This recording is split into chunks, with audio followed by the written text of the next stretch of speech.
You're back in the grassy knoll, and we're recording on this March 20th, first day of spring 2005. This is Vyzygoth, and with us for part 9 of what I guess we could say is going to wind up being a 10-part series are the brothers, Philip and Paul Collins. Paul's work is The Hidden Face of Terrorism, which Philip edited, and they both collaborated on the book The Ascendancy of the Scientific Dictatorship, an examination of epistemic autocracy from the 19th to the 21st century. We'll talk about where you can find a lot of their articles, but right now I want to welcome you both to the Grassy Knoll, guys. Hello, Vyzygoth. Thanks for having us. No problem. In this part 9, which pretty much was laid out by Philip in places that I'm not really that familiar with, but that one bullet point that we can start off with, and it sounds like a kind of funny statement, and that is the centrality of war to evolution. Now, what's wrong with that? Well, actually, of course, the whole of the scientific dictatorship has been micromanaged through the historical tide of Darwinism, which of course dates back to ancient Mesopotamia, to those doctrines of transformism. It's actually a refinement of older occult doctrines, and it's part and parcel of what the elite are trying to implement, which is the transformation of man into God. But part of the of Darwinian evolution is in fact conflict. In his book Evolution and Ethics, Darwinian Sir Arthur Keith wrote, and I'm quoting him now, quote, "If war be the progeny of evolution, and I am convinced that it is, then evolution has gone mad, reaching such a height of ferocity as must frustrate its proper role in the world of life, which is the advancement of her competing units, these being tribes, nations, or races of mankind. There is no way of getting rid of war save one, and that is to rid human nature of the sanctions imposed on it by the law of evolution.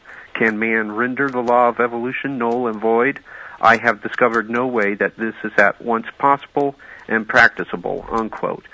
So war is essential, it's integral and central to the ongoing evolutionary process that the power elite believe man is experiencing, that is gradually lifting him towards apotheosis. It not only helps to cull surplus populations, which thus fulfills the Malthusian precepts of Darwinism, but it also helps tangibly enact the dialectical framework that's intrinsic to evolutionary theory. Evolutionary theory, although many researchers claim that Darwin wasn't a Hegelian, which in all likelihood he wasn't, his framework is nonetheless dialectical. The ongoing evolutionary ascent is facilitated by a thesis, which is one species, and the species comes into conflict with another species, which is the antithesis, and that leads to a synthesis, which is a more highly evolved form of life, which they believe that the ongoing conflict between nations, between men, will eventually result in man's overall transformation into something else, into this post-human form of life, into basically God. I don't know if you came across this or if you have your own thought about it, but with the centrality of war also, wasn't there a time perhaps when the powers that be realized they could also make a lot of money?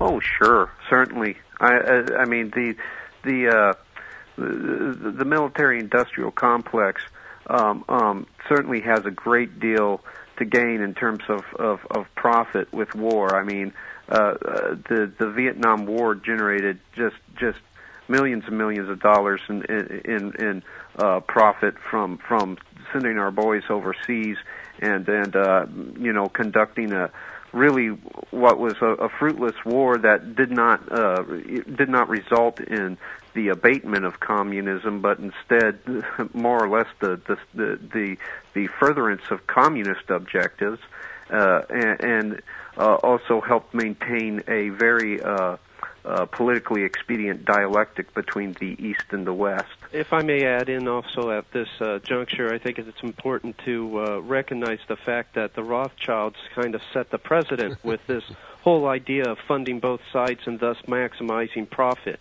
If you go back and you look at the wars of the 19th,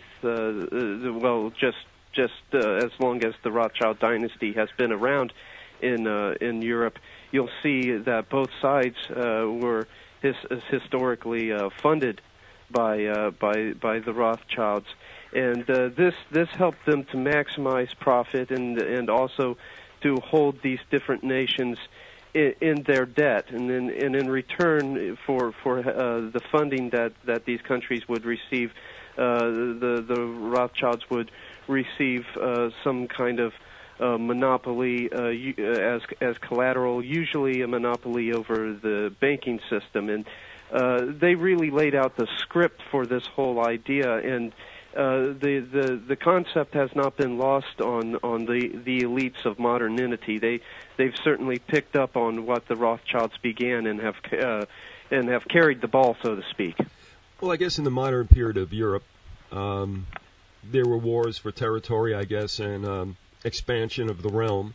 But then I guess it's true, and it always seems to come down to men in suits, that with the appearance of the bankers, that's when they really, I guess, realized that warfare could be quite profitable. Oh yes. Well, when you consider the fact that these nations have to go into debt, and that the debt is usually so high that it's not conceivable them paying it off in a very short period of time, and therefore the bankers are able to ask for certain monopolies over industry, over resources, over the very banking system of that nation as collateral. You can see the promise and just the potential that such a concept holds for those who are in the business of international banking. You talk about conflict's alchemical function. What do you mean by that? Well, basically, war again has a more or less alchemical function. Now, alchemy, a common misnomer circulated within academia and amongst others, is that alchemy was its goal was the transmutation of lead into gold. That's not entirely true. That was more or less an ostensible agenda touted by the alchemists of antiquity in order to gain financing and support for their work. What in truth they were really working towards was alchemically transforming man, the transmutation of man into God. And basically, war, as it is seen in an evolutionary context, serves a similar purpose. You have the different races of man basically coming into conflict with each other, the so-called weaker strands being wiped out, and new strands being born as a result of displacement and ongoing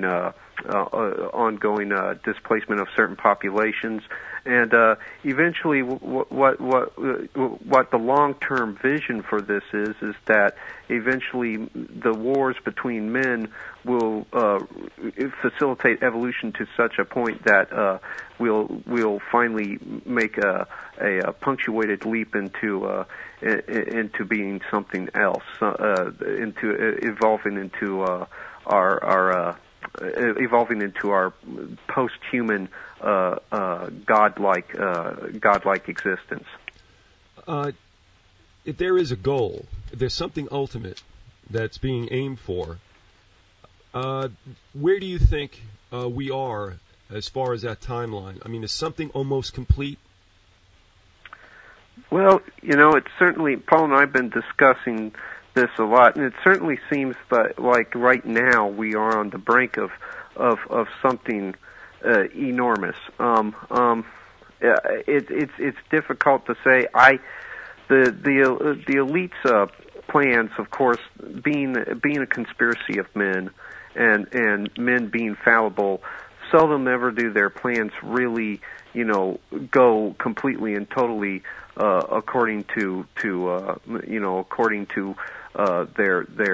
timelines and their frameworks. But I feel right now, for instance, we have the enormous overextension of the American military. We have our economy is in one of the worst states that's been in a long time. The euro is overtaking the dollar. It would appear that we're just at the precipice, overlooking overlooking the next step. What that step could be, I really don't know. It's frightening though to postulate. If I could add in at this point, it's important to realize that gradualism has always been a key to the plans of the elites, to the evolutionary script. I'm sure you're familiar with Richard Gardner's article in Foreign Affairs years back in '74, The Hard Road to World Order. Well, Gardner asserted in that article that instant world government was unattainable, and that instead of making a leap into world government, that it would have to be built piecemeal and step by step in a very Fabian socialist way, a slow, gradual way.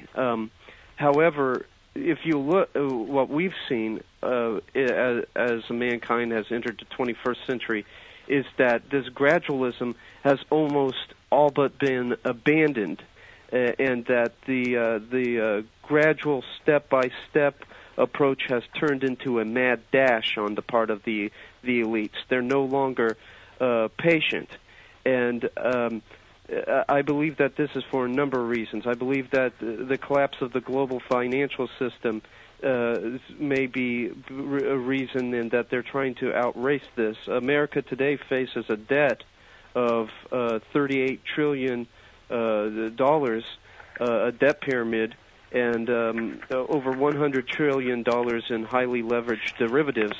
And given the fact that that globalization has made national economies so interdependent on one another, the fall of one economy could act like a domino effect and bring the rest of the system, the global system, down. And I believe they're trying to outrace this, and so we do see this kind of this speeding up of the plan, and we see right now things being set up in a way on the global chessboard for several more wars to occur over the months and years to come. Yeah, it's interesting you mentioned gradualism, because just yesterday, in preparation for writing an article, I took a look back in Quigley's Anglo-American Establishment. Uh-huh. And it's just amazing. I mean, how blatant this desire for world order was, and how galvanized he was to the cause, even if he wasn't going to be around, and he knew he wouldn't. And actually, I guess right shortly before his death, and I guess that was around 1902 or so. Somewhere in there. Yeah, he said 200 years. 200 years. And I'm amazed. I mean, we're halfway through that as far as he's concerned, and I'm not so sure we're even further down the road than what he had anticipated. But I'll say something else.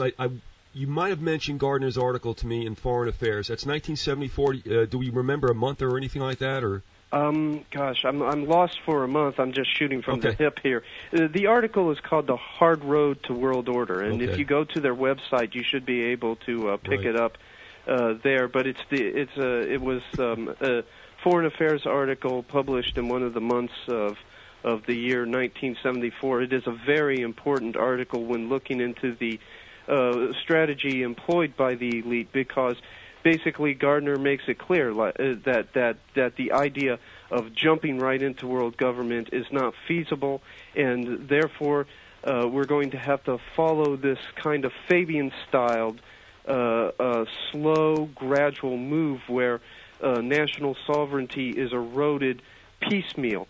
and until one day the whole plan has come about, and people don't even recognize that it has, because it's happened in such a subtle fashion. You know, it's funny, as much as that is the case, and I want to refer to something in a minute or so.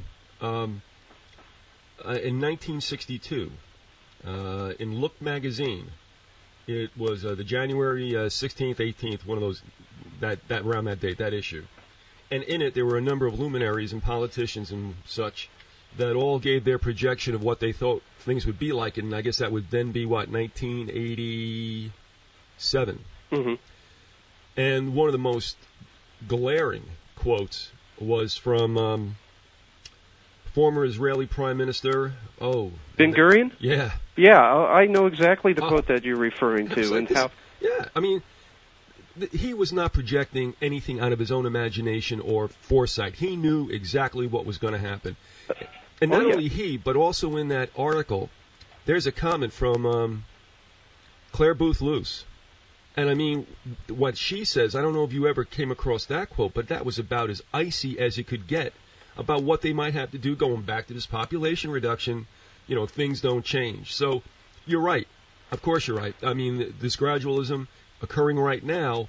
But, you know, it's funny, when you go back and you look in works, it's all there. Yes. I never saw it. Yes, and you know, Viz, just because their crystal balls might be a little bit faulty in projecting a date doesn't mean that the specifics that they predict are not the desired end result and the end result that we're headed towards. Well, you know, the financial situation, which you guys addressed a little while ago, you know, I look at that sometimes, and it always seems like it's the cattle prod they nail us with time and time again. And you're right. I mean, I don't know that we're in such perilous financial times right now, but I think, like the Damocles sword, I mean, we can see what's over our head.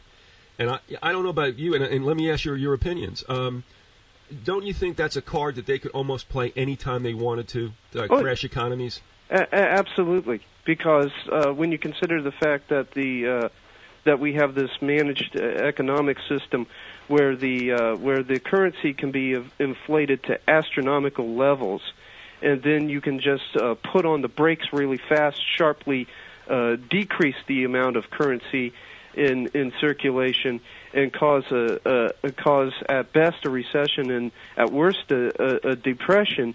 They are in a position to do that whenever they feel comfortable enough to, whenever they've gotten off the markets and have all the money that they desire. Although I kind of get the idea that the economic system might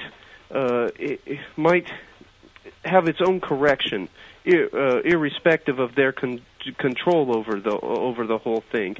It's important to realize that these men are not so all-powerful as perceived by certain researchers, and it's possible that they could actually lose control and the whole thing goes spinning out of their ability to manage.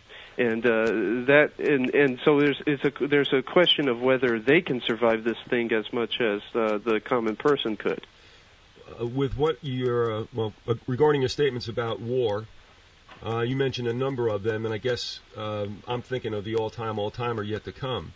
But yeah, I think we'll see constant conflict, and that's going to lead us into we already have talked about that when they hear this part 9. Okay. Yeah. All right, but where's I going with this thing? Oh, I know where it is. What do you make? First, I want to ask you, what do you make of Rumsfeld's remarks, I guess, over this weekend, that they're taking more and more troops out of Iraq? Do you think this is a smokescreen? Do you think that this might be an effort he really will start, but that something will stop it and will wind up in Syria or something else for some other reason? Did you hear him say any about that at all? I heard something to that extent. Let me tell you what I've heard as somebody that's worked on a military base, and we're right next to Wright-Patterson Air Force Base here. And what we understand, what the rumors are around here is that men are being moved out of Europe and that there's been some base closings there, or that the number of personnel over there are decreasing, I've heard this from reliable sources that are at the Wright-Patterson Air Force Base and whatnot, and some foreign individuals that live there. And the reason that was given was because America might be prepping for a move into Syria or Iran, and so those personnel would be needed much more over in the Middle East than they would over in Europe. I don't believe that. I believe that Rumsfeld's comments were probably politically motivated to make people believe that progress is being made so that less men are needed over there. But I believe that we're going to actually see a build-up soon, because it just, no matter how it looks like Syria is moving out of Lebanon, I still think that if the elite want a war with Syria, they'll find a reason. Yeah, it almost looks like, as was the case really with the UN in Iraq. I mean, they wanted basically to give up or whatever, and we wouldn't let them. That's right. You know, I mean, it's like, sorry, too late, time up. And I can see the situation happening with Syria. But moving on as far as the war situation goes, now, what is your opinion, or what do you know, about what might be World War III? I mean, a lot of people are out there wanting disarmament, thinking that they're really going to blow the whole world up. I kind of think that they're going to have a controlled nuclear exchange when the time comes to achieve what they want. What do you think? Do you think that that's in the offing? I believe that that's a very real possibility. That it will be an exchange not between just global terrorism, but with between nation states. That the disarmament's not really the plan at this time. Things have to get elevated to. There has to be an escalation of tension and of trouble and of turbulence and violence before people will be really willing to go along with the whole idea of disarmament, and that means that war must precede any kind of disarmament. I see the enemy being quite possibly in the 21st century Russia. To be more specific, a Russian-Chinese alliance. If you look back to 1984 into the writings of Golitsyn, Anatoly Golitsyn, in his book "The New Lies for Old," he states that all the political liberalization and democratization that we saw over in the Eastern Bloc and over in Russia was merely cosmetic, that it was simply to lull the West to sleep, and to bring in more capital into the country, to bring in more money so that they could boost the economic system over there, because, as you know, communism never really goes anywhere economically. It always experiences a petrification of the economic system. And everything that Golitsyn predicted, even though he was attacked by establishment christened experts and so-called Sovietologists, everything he predicted happened with accuracy, with frightening accuracy, during the periods between 1989 and 1991. And I believe that they have just been waiting and playing for time, and now they're feeling powerful and comfortable enough to begin making more aggressive moves in the world again. And I believe that that one of those moves will include conflict with the West, with the United States. And we see, of course, Russia and China having these exercises together, these military exercises together, and there have been some mild disagreements over how those exercises would be performed and what the rehearsals would be like, but by and large there still seems to be an alliance forming there, to where the United States and its allies would probably have to face a Chinese-Russian alliance here in the not too far future. That's the enemy I see. I see this Sino-Soviet split, the split in the communist world that happened back during Mao, actually being fixed and mended, and I see them actually becoming more aggressive against the West, which actually may end up playing out to the Western elite's advantage,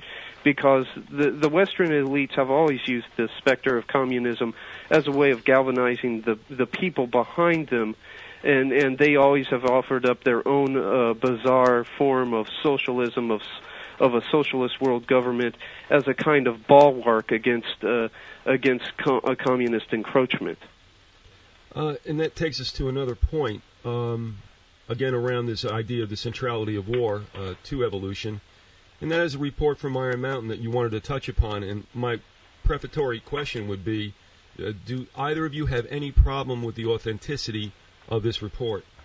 Well, you know, it's very suspicious. I mean, the report basically came to public attention while John Kenneth Galbraith, who was a member of the Council on Foreign Relations, was writing an article in the Washington Post on November 26, 1967, in which he was discussing the report from Iron Mountain, and he said, and I'm quoting him now, "As I would put my personal repute behind the authenticity of this document, so would I testify to the validity of its conclusions. My reservations relate only to the wisdom of releasing it to an obviously unconditioned public," unquote. So essentially, Galbraith, who was writing under the pseudonym of Herschel McLandris, was basically taking issue only with the fact that the study had been made available for public consumption. Galbraith had claimed to have been approached by about participating in the report by some shadowy think tanks, and in I believe it was the February 5th, 1968 issue of the London Times, Galbraith even confessed to being, and I'm quoting him now again, quote, "a member of the conspiracy," unquote. Now, he would later retract his statements, retract his claims the very next day on February 6th, and the London Times, the reporter who was who was writing about it would say, said, Galbraith essentially is basically talking out of both sides of his mouth, because you know, on one hand he tells us that he wrote it, then then he tells us, well, it was written by either Dean Rusk or Mrs. Claire Booth Luce, and then finally the reporter later on countered the retraction and by showing. I'm sorry, by showing that in the interview with in an earlier interview with Galbraith, Galbraith basically confessed that yes, he was part of the effort to put the report together, but he was not the author. So see, the stories keep changing, and Galbraith kept, you know, switching his story around and everything. But the authorship of the document, the authorship notwithstanding, it still exhibits a great deal of synchronicity and a great deal of it parallels what's going on now very, very closely. So the document is of great suspicion, and if it were simply a satire, there's still a question as to the amount of foreknowledge that the author would have regarding the prognostications that it makes. Something I'd like to add in at this juncture, Viz, you've interviewed Joan Vion, correct? Yes. Joan Vion has admitted to Stanley Monteith that she has interviewed an alleged member of the Iron Mountain group, and that Iron Mountain member would go on to offer verification of the documents authenticity. And there's something else that people need to consider. Fletcher Prouty, who was the liaison between the Pentagon and the Central Intelligence Agency, heavily quotes from the report from Iron Mountain in his works. And he would not have done so if he did not see the documents as being authentic, or at least having some grain of truth. This was a man that was very high up in government, who had exposure to power politics and into the world of intelligence and whatnot. And he would not have put his weight behind it if he did not find some kind of authenticity to be with the report. Some more on Iron Mountain in a moment, but right now I want to remind everybody that you're listening to the Grassy Knoll on Dade City Micro Radio. This is part 9 of the series Magicians of Mutability. With us are Paul and Philip Collins. Their 2 books, The Hidden Face of Terrorism and The Ascendancy of the Scientific Dictatorship. Now, if you would, your writings are pretty much in many places on the net these days. I would have to say probably the conspiracyarchive.com. That's correct. And biped.com. Is that right? Or biped.info. That's right. Yeah. Where else can people read some of your articles? And specifically, what is Conspiracy Archive's URL? It's www.conspiracyarchive.com. Okay, and then of course biped.info. A lot of stuff there, and also people can read an online copy of Paul's article over Abu Ghraib at www.paranoiamagazine.com, and my article over semiotics will be appearing in an abridged format in the April issue of Paranoia Magazine. Right, and of course that Abu Ghraib piece was the focus of Paul's 2 parts of the interview back-to-back, and that was Part 7 and Part 8.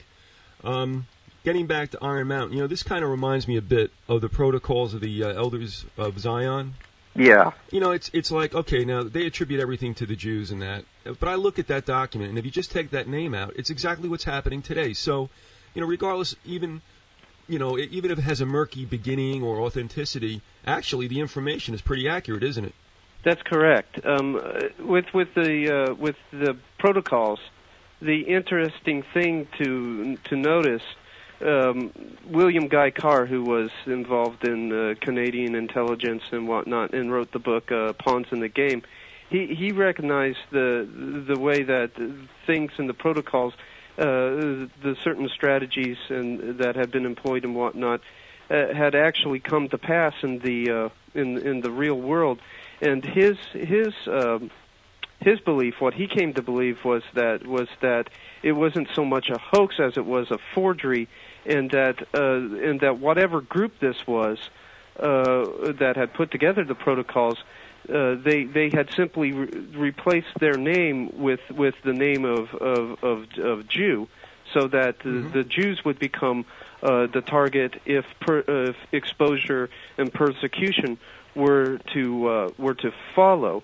With the Iron Mountain document, no matter how much controversy sprouts up concerning whether it's real or not, people find it pretty undeniable that the contents thereof is exactly the way things have occurred. For instance, one of the things that the report says is that we have to eventually shift gears and find another crisis, and that one possible crisis to get people to back the whole idea of being controlled and concentrating more power in the state.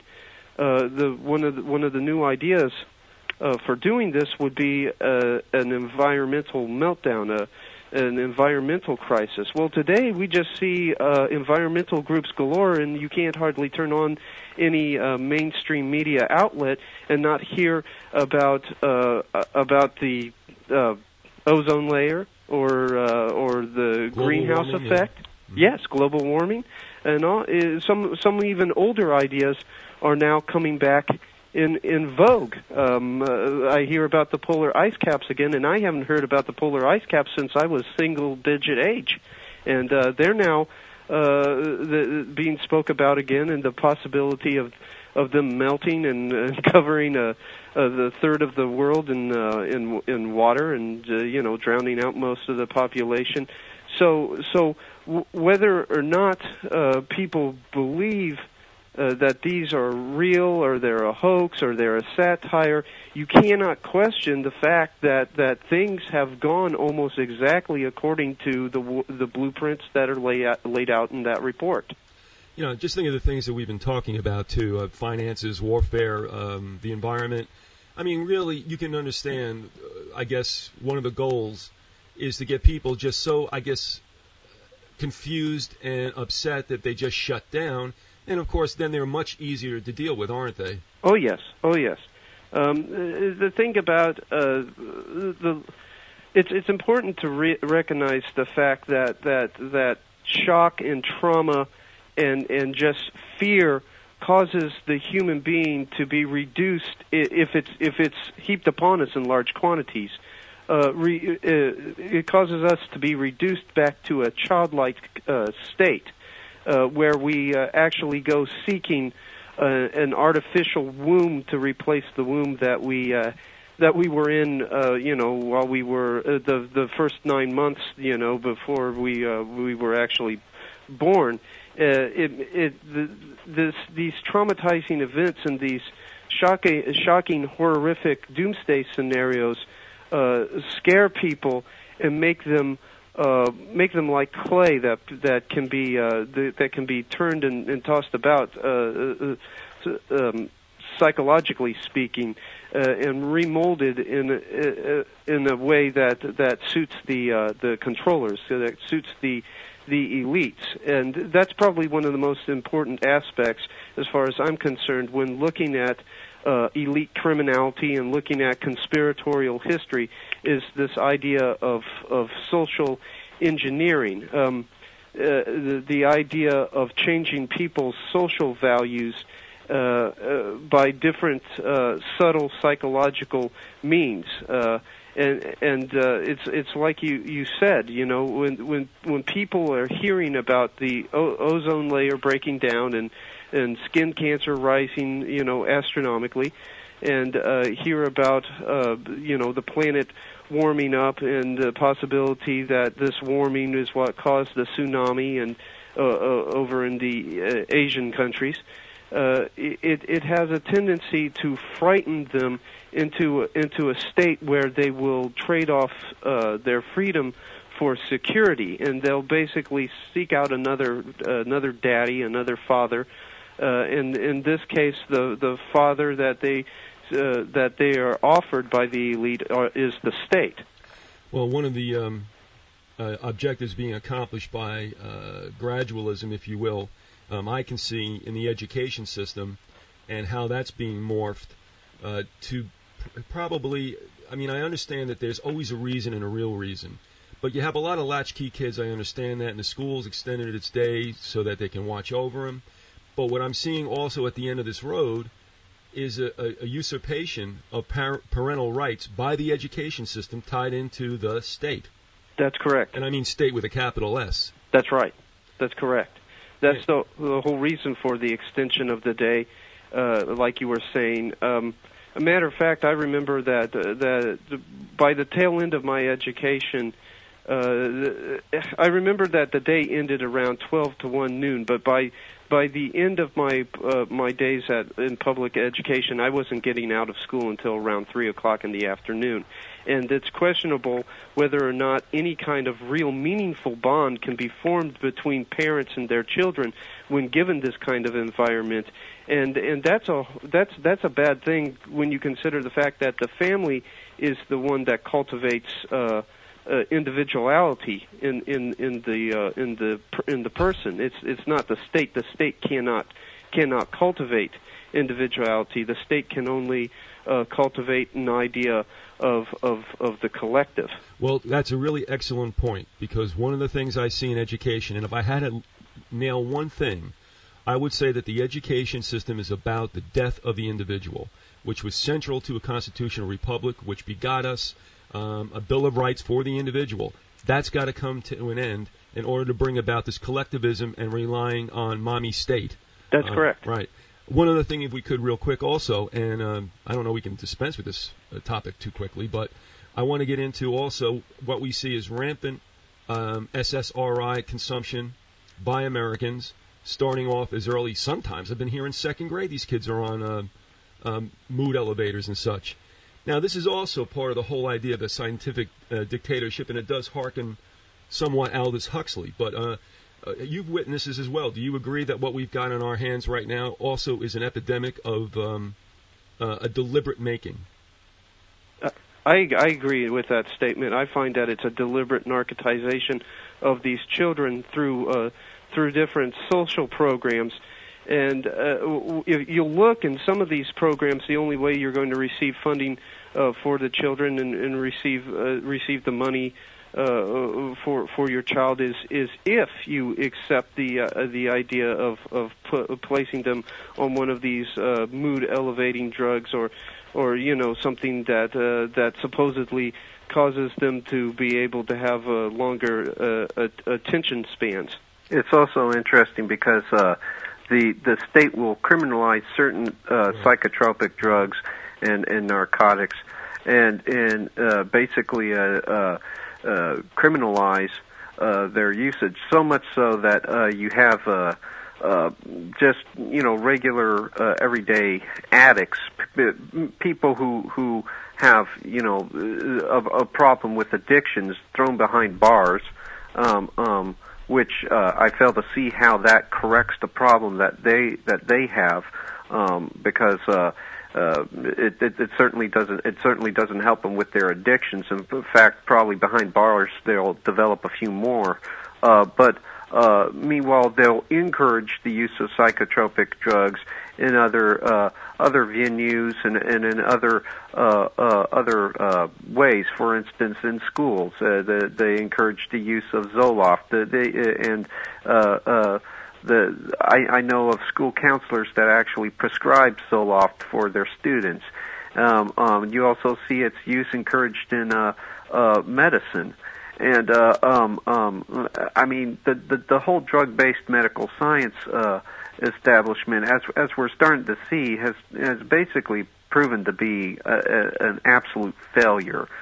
People are experiencing more success using natural means and homeopathic remedies than they are using these drug-based methods.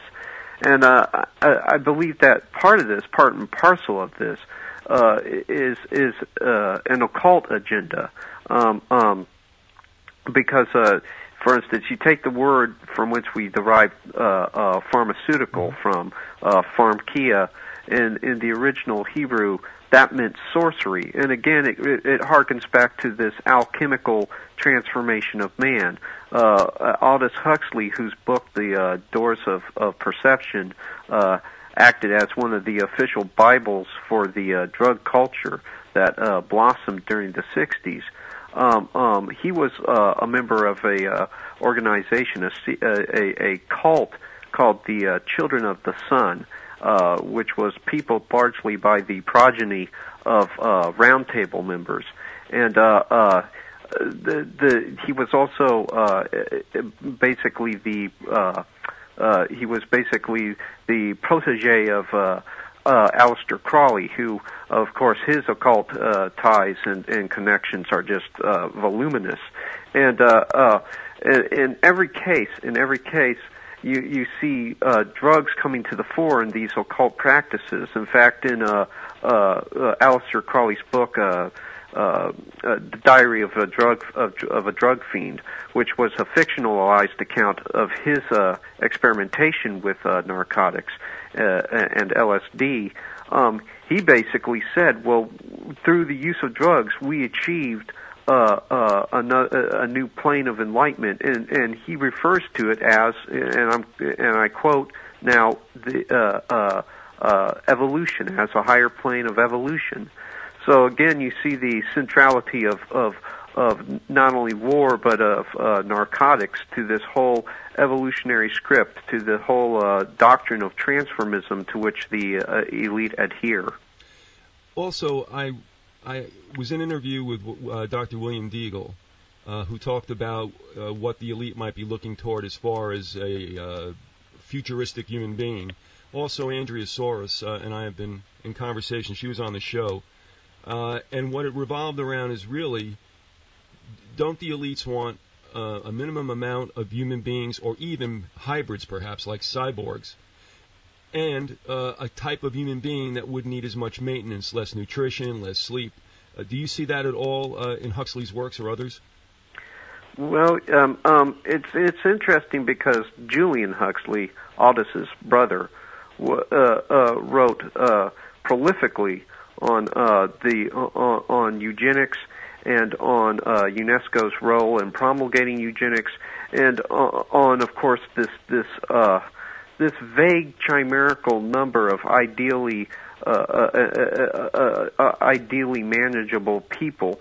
It's funny because the Malthusian ideologues who populate the ruling classes, various machinations, they never do really come to a complete consensus on what would be manageable and everything. I mean, they never have decided what the ceiling was, and they've never really come up with a specific figure. They can't tell us what the ideal population for the Earth would be, and so of course they will tout all sorts of little figures like, well, we need to get rid of this million of people or this billion of people. We need to lose about 3/4 of the people and everything.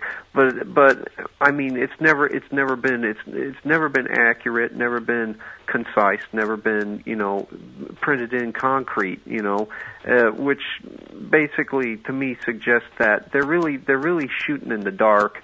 It's almost as though it's become like a superstition, a little superstitious religion of theirs. I mean, the whole thing has a religious element to it, as is evidenced by the Georgia Guidestones. I mean, you look at that and semiotically, I mean, it's an icon because it has an iconic similarity to the to Stonehenge, and semiotically it communicates a message of sacrifice, and I believe that's ultimately what they're looking at is sacrificing so many millions of people in hopes of maintaining a societal order that in which they remain in the top of the hierarchy, and everybody else remains on the bottom.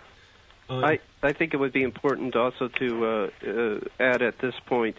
You bring up through drugs, through genetic manipulation, coming up with a class of humans that are different, with a class of beings. Actually, the human is probably the incorrect term for it. That is different from the rest of us.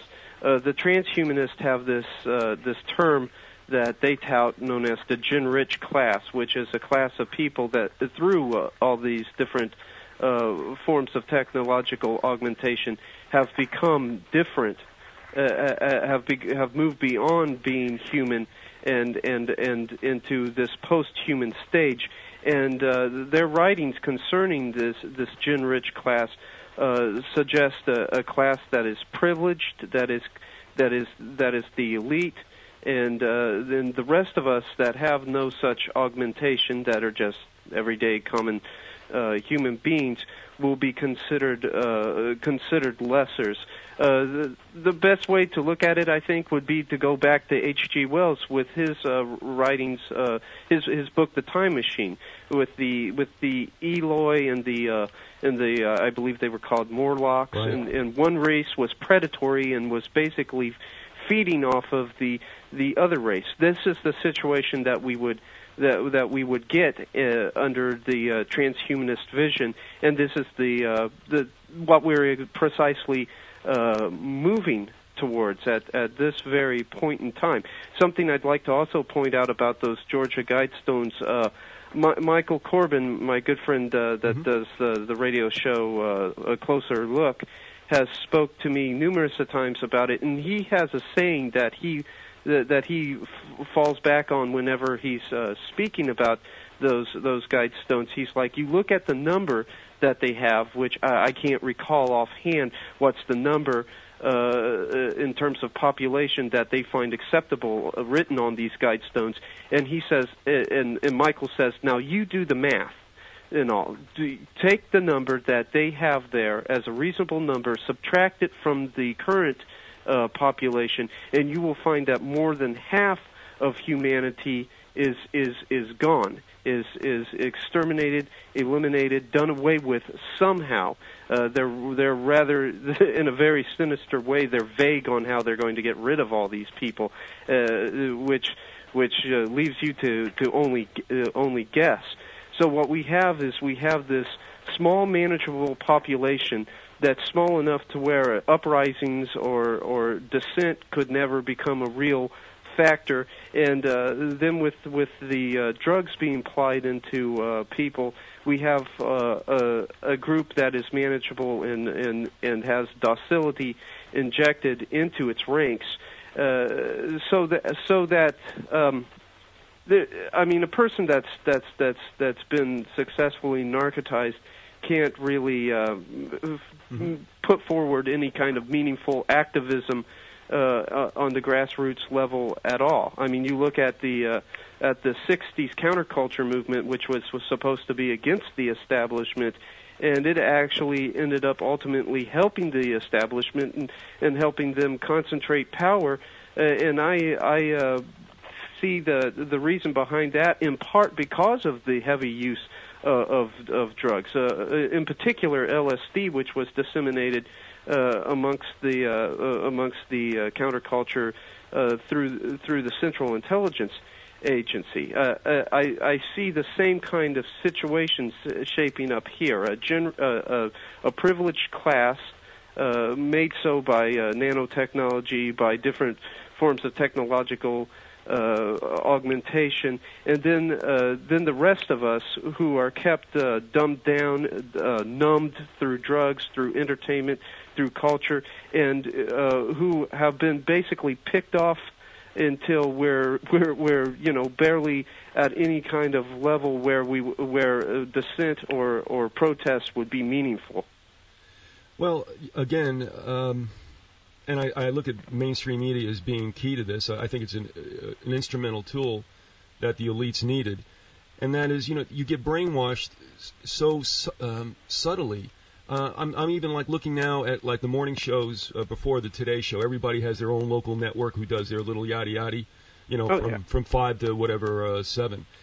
And I sit there sometimes and I look at this, and all I'm hearing is research says, this laboratory says. And it's like, who says they say? You know what I mean? Or it's this constant working on you that this is bad, then the next day this is good. And like you said, the 60s, of which I was a part of, unfortunately, I was used.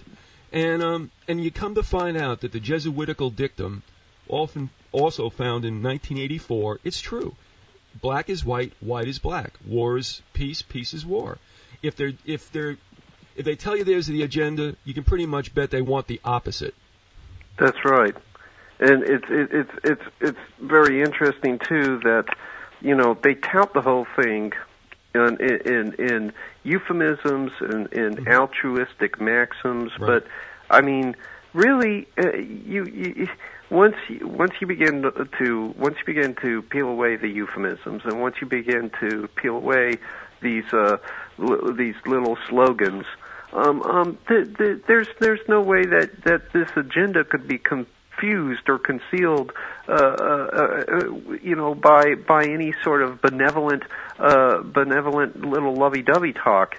We're talking about a hierarchical, stratified society controlled through drugs, controlled through war, and basically the end of humanity, the end of the human race. As our species allegedly makes this evolutionary leap into being something else. Well, so I'm sorry. Go ahead. Oh no. Essentially, what people have to remember is when you hear about the research and the statistics and everything, statistics and ethnographic studies and demographic studies are just that. They're studies and examinations, but they are not conclusive. They take segments of the population. The data is very selective, and again, it returns to this idea, of a scientific dictatorship. The core doctrine of which is scientism, the bestowal of absolute epistemological primacy upon science, and science. While it is a valuable tool to mankind, is just a finite system of quantification. And you're never going to be able to reduce a complex creature like man, which was made in the image of God, to a quantifiable entity. It can't be done. If you do, you're going to wind up precluding transcendent concepts such as the soul, the spirit, human dignity and freedom. All these things will be precluded according to the measuring stick of science. And so again, people have to realize that the measuring stick is limited, and that a lot of important data is being fudged or overlooked. We only have about 3 minutes left, and I like to end on this and then pick up in our last part with this. And we didn't talk about it as far as an outline goes, but this is what has struck me over the last few days. We have Terri Schiavo's tube removed. We have the state government and the federal government and Bush apparently wanting to get involved. Now, I've had the lawyer for Terri Schiavo on. I've had Terry's brother on. And not only do we have that situation, but we had, unfortunately, the death of a young girl a couple of counties north of us at the hands of a pedophile. But when I hear all the rhetoric that comes out around these two issues, and I fear that what we're seeing is a plea, even though it seems legitimate, for more government intervention. In other words, if you move anywhere, and I think this is what's going to happen sooner or later, if I move back up to New York, I'm going to have to register that I'm moving. Do you know what I'm saying? Now, I understand you have to register pedophiles. That's okay, right? But it's almost like, well, how are they going to do that unless they make everybody register? Because, if it's not mandatory, you can still slip through the cracks. You're on a slippery slope, and that's the problem, is that a well-meaning issue such as the Terri Schiavo case, or the case that you're talking about, I believe it's the individual's name in that case was Cooey, and he right. Am I correct? Yes, that is correct. That was a perp. Yes. The problem is that the solutions that can be put forward to these problems can be just as bad as the problems that they sought to solve, and I don't think that's a mistake on the part of the elites that put forward these so-called solutions. They know that the end result of their solutions is a concentration of state power, and they wouldn't have it any other way. The state is an entity that can be controlled, and they but by the elite, and therefore it only makes more sense to the elite to place more and more power in the hands of this entity that can essentially become their prostitute and their little toy in terms of implementing certain policies and carrying out certain goals and strategies. Guys, we're out of time. Paul, I'm going to ask you to hang on the line, if you will. I got to bid Philip goodbye. And let me just end on this statement, guys, and that is I keep thinking back to that famous quote from our good Supreme Court Justice, and it's Louis Brandeis when he says the most precious right of human beings is the right to be left alone, and that is going out the window. Yep. All right, guys. All right, thank you for being with us. We'll jump on this subject again when we do our 10th and last segment. You've been listening to Philip and Paul Collins. This is The Grassy Knoll.